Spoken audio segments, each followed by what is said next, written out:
Hello, my name is Jeff Rolka. I want to thank you for watching, and if you've chosen to subscribe, I want to thank you for that as well. And if you haven't yet, you can do so now, and I'd really appreciate it. Also want to encourage you to check out jeffrolka.com's whole new online sequential teaching system you can get involved in when you subscribe for the newsletter. I had a request about diction. And diction is about intelligibility. It's about how we are able to be understood when we're singing our songs.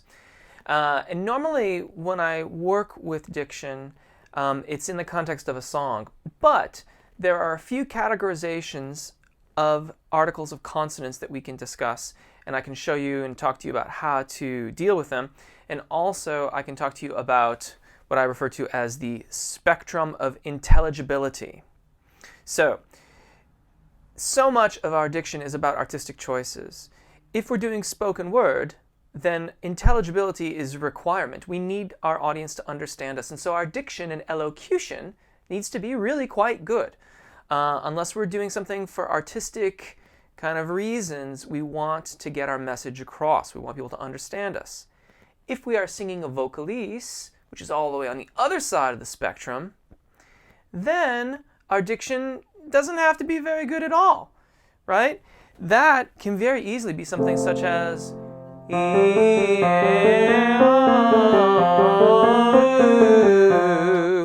that's a vocalise or a vocalization.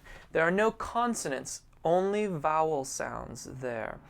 And so while you can hear the vowels pretty well, it takes consonants to give the words definition. And I'm really speaking about English language music here specifically. These rules largely apply to other languages as well, but really talking about English here for the moment. Now, consonants. Consonants give our vowels the shapes and definitions so that words can be understood. And most of us, if we're a singer-songwriter, we're going to be somewhere in the middle here. And it depends on how much we want our audience to be able to easily understand our words that we will shape and make those consonants a dominant part of our vocal delivery. That being said, there are a few pitfalls to look out for that will disrupt our lines and make it rather difficult to sing effectively. So, clicks and ticks. T, t, k, k. T as in tip is a t. It has a brief puff of air. It's made primarily by the tongue and the tip of the teeth. T. It carries no pitch. K, k, k, as the C in cat, or the CK in the word back. Clicks. You'll notice when you say cat or back, the k at the end of it, that the rear of the tongue lifts quite high in order to close off the air column to give us that k sound. You can try that. K, k, k. And you'll notice that you're lifting the rear of your tongue to do that. That disruption of airflow can be rather challenging. So sometimes t, t, t, t, t, t, t. We can practice singing through those consonants, those clicks, by putting a vowel after it. Ki, ki, ki, ki. And the feeling we want is to have a solid vowel sound.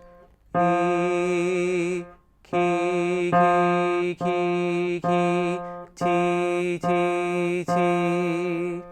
Again, in the context of a lesson, we'd look at the specific word and groupings of words to refine our technique more on that. Next up, we have plosives. These disrupt the air column quite a bit because they're a big puff of air. And we're talking about B's as in bad. There's a big puff of air. Or P as in pop. Those are the things that we use those pop filters for. When you see like a recording studio and it's got that big screen in front of the microphone, that's a pop filter. And it's there to help diminish that airflow on the plosives that can shock load the diaphragm on the microphone. It's not always terribly effective. If our technique in the studio isn't really up to snuff, we can still pop the diaphragm even through the pop filter. And the trick there is to think of an M sound before the plosive. So you might think beam, beam, beam. And I'm being quite obvious about that. There's a definite M sound to that. B, B, B. And slowly we bring more of the plosive back into the diction of our voice. B, B, B, B, until we can get a more streamlined, continuous phrase. Now we get into partially phonating consonants. These are our M's and our N's and things like that. When we hum,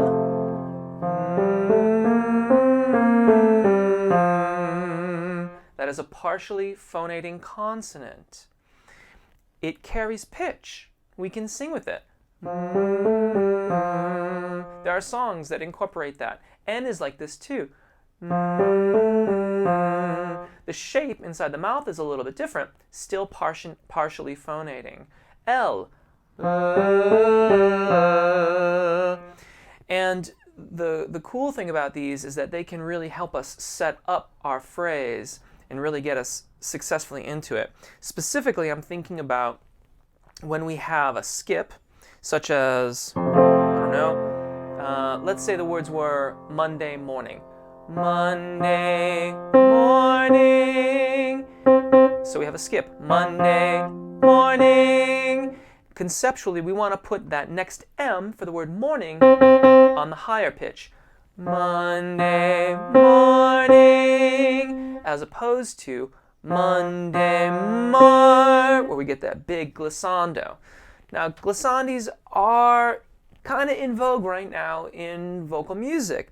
But too much of a good thing is a bad thing. So we want to keep it under control. We want to be able to sing a clean phrase.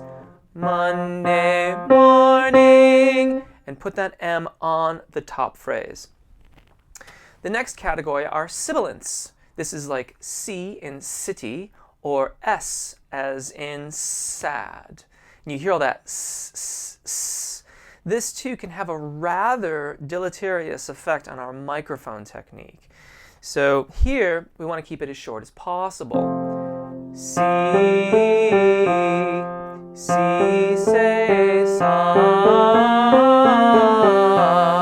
If we elongate the S too much, si, say, sa, it gets to be very hissy.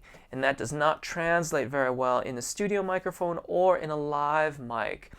Worse than that, though, is that those sibilant frequencies fall into what is called the singer's formant, this area of 2 kilohertz to 5 kilohertz, depending on the voice type. And it's those ranges that give the human voice intelligibility when we're EQing things, when we're adjusting things in the mix. And that sibilant will really scream out in the mix if you don't automate it and change it later. And we don't have to do that all the time, every time we have an S sound. So we want to watch our technique on S's. Now, some of my favorite technique around diction involves diphthongs. And that's a word we would have had a long time ago in English language class, diphthong.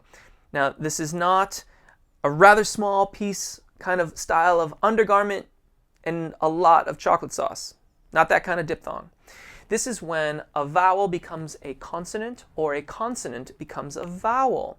So, for example, if I were to sing, are you? Are you? Now there, I tried to keep my vowel sounds out of the diphthongs. If we sing into the diphthong, then we tend to close off our voice. Are you? Diphthongs often can dictate how much of a vowel we are going to get in the middle of a phrase. So we want to be very conscious of those and stay out of them if it's appropriate at the time. Again, all this stuff, it really depends on the song. You have to evaluate the lines of your songs or the songs that you are singing if it's a cover tune and decide what is right for the song. It all comes back to the song. So those are diphthongs. that's really a big overview on how to work with diction, and I do hope this helps. If you have any questions or comments, drop them in the comments section. As always, my name is Jeff Rolka, and I thank you in advance for subscribing, and take really good care of your voices. Enjoy singing, and hopefully we'll see you again. Bye.